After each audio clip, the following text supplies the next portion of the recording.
Belum genap 1 tahun Presiden AS Donald Trump kembali menjabat, Amerika Serikat mencatat tonggak sejarah baru dan bukan yang membanggakan.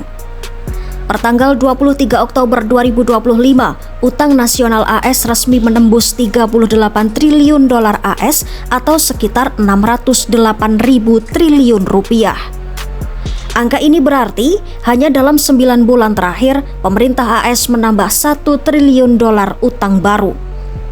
Menurut data Departemen Keuangan AS, kecepatan utang ini bahkan mencapai 69.000 dolar per detik atau sekitar 1,1 miliar rupiah per detik. Sebuah laju yang disebut para ekonom sebagai yang tercepat di luar masa pandemi COVID-19. Lantas, bagaimana utang ini bertambah begitu cepat? Catatan Keuangan Negara menunjukkan utang AS terus meningkat hampir setiap bulan. Awal 2024 saat Trump memulai periode keduanya, total utang berada di angka 34 triliun dolar atau sekitar 544.000 triliun rupiah. 4 bulan kemudian naik menjadi 35 triliun dolar atau sekitar 560.000 triliun rupiah, lalu 36 triliun dolar di akhir 2024 atau sekitar 576.000 triliun rupiah. Dan kini 38 triliun dolar AS. Kenaikan ini terjadi seiring pengeluaran pemerintah yang meningkat, ditambah biaya bunga utang yang melonjak akibat suku bunga tinggi. Menurut Fox Business, beban bunga kini menjadi komponen anggaran dengan pertumbuhan tercepat di Amerika Serikat. Selain itu, meningkatnya usia penduduk, biaya jaminan sosial, dan program Medicare turut menambah tekanan terhadap keuangan federal. Dan di tengah situasi ini, pemerintah sempat mengalami shutdown atau penghentian layanan yang justru memperparah keadaan. Pada bulan September, pemerintah AS sempat menghentikan sebagian layanannya karena tidak tercapai kesepakatan anggaran di Kongres. Ratusan ribu pegawai federal tidak bekerja dan tidak menerima gaji. Media AS seperti CBS News menilai kondisi ini menambah beban utang negara karena aktivitas ekonomi tertunda dan biaya operasional justru meningkat setelah layanan dibuka kembali. Kantor Manajemen dan Anggaran AS bahkan memperkirakan shutdown pada 2013 saja menimbulkan kerugian 2 miliar dolar atau sekitar 32 triliun rupiah dalam bentuk hilangnya produktivitas. Menurut Michael Peterson dari Peter G. Peterson Foundation, utang mencapai 38 triliun dolar di tengah penghentian layanan pemerintah adalah tanda bahwa para anggota parlemen gagal memenuhi tugas fiskal dasarnya.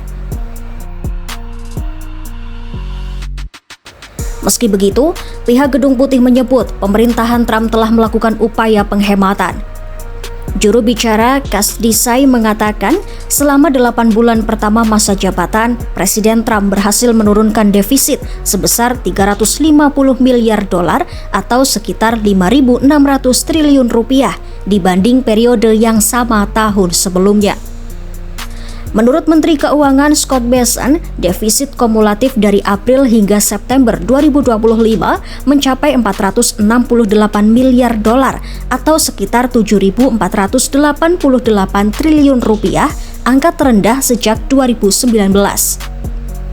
Pemerintah juga mengeklaim sedang menekan inflasi, mengurangi pemborosan, dan memperbaiki biaya kredit konsumen.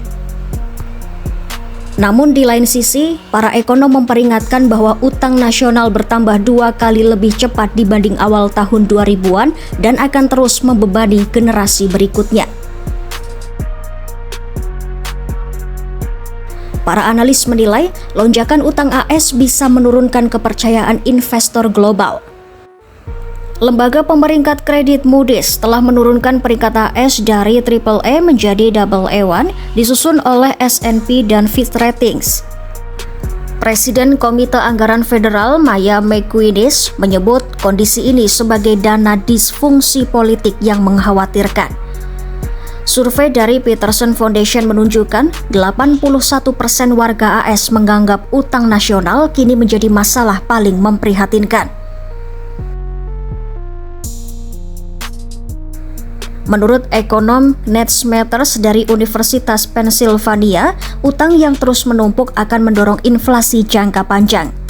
Harga rumah, mobil, dan kebutuhan dasar akan semakin sulit dijangkau, sementara generasi muda akan kesulitan mencapai stabilitas ekonomi. Laporan Kantor Akuntabilitas Pemerintah AS menambahkan beban utang besar berarti biaya pinjaman yang lebih tinggi, upah yang lebih rendah, dan barang yang lebih mahal bagi masyarakat. Dengan kata lain, utang negara kini mulai dirasakan langsung oleh rakyatnya. Situasi ekonomi Amerika juga berdampak ke dunia. Di Eropa, China kembali menyalip AS sebagai mitra dagang terbesar Jerman dalam 8 bulan pertama tahun 2025. Kebijakan tarif impor tinggi yang diterapkan Trump membuat ekspor Jerman ke AS turun 7,4%, bahkan anjlok 23,5% pada Agustus dibanding tahun lalu. Menurut ekonom Dick Jandura, kebijakan tarif ini menekan permintaan AS terhadap produk Jerman seperti mobil, mesin, dan bahan kimia. Artinya, tekanan ekonomi di dalam negeri Amerika kini mulai memengaruhi keseimbangan perdagangan global. Dengan total utang mencapai 38 triliun dolar, Amerika kini menghadapi ujian besar. Biaya bunga yang terus naik, inflasi yang membayangi, hingga kepercayaan investor yang menurun, semua menandakan tantangan serius bagi ekonomi terbesar dunia itu. Jika tren ini berlanjut, generasi mendatang bukan hanya akan mewarisi angka utang yang fantastis, tetapi juga beban ekonomi yang membatasi ruang gerak seluruh dunia.